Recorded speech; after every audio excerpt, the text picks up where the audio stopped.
You finish a marathon study session, you're hungry, so you reach for boxed mac and cheese. Wait!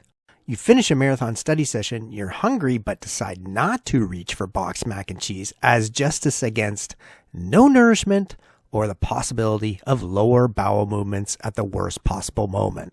Wait, what if you've never made a homemade version of mac and cheese? Well, perhaps you have a bunch of random ingredients like these hiding in your fridge, freezer, and cupboards that need to be used before they spoil. And because you're watching this video, here's a recipe to assemble them all into a nourishing homemade version. Although, let's call it a guide depending on what you happen to have on hand. It all works the same no matter what. Boil the pasta and give it a stir so it doesn't stick to the bottom of the pot. Grate some cheese because it's usually less costly to grate the cheese than buy the pre-shredded stuff. And chop a few sweet and savory ingredients like a red bell pepper, onion, and garlic. Then grab and assemble everything else you think you need to make your own version before it's time to drain the pasta. Just don't follow this guy's lead and place the hot pot back on the countertop. Sheesh, buddy. Wait, if you somehow made it to this point in the video, you might be thinking this homemade version is too much trouble to make.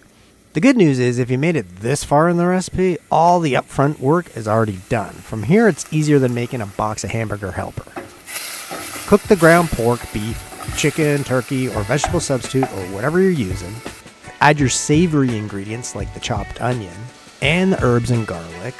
Toss in the red bell pepper and perhaps green peas or frozen corn, for color.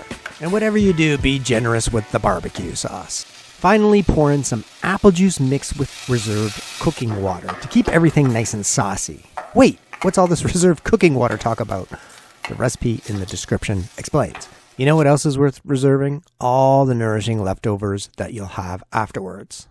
Those can be stuffed into a reusable silicone storage bag like this to stack in the freezer so you can simply reheat your eats after your next marathon study session and be eco-responsible in the process.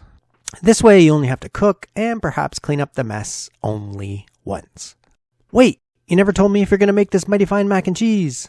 Let me know in the comments.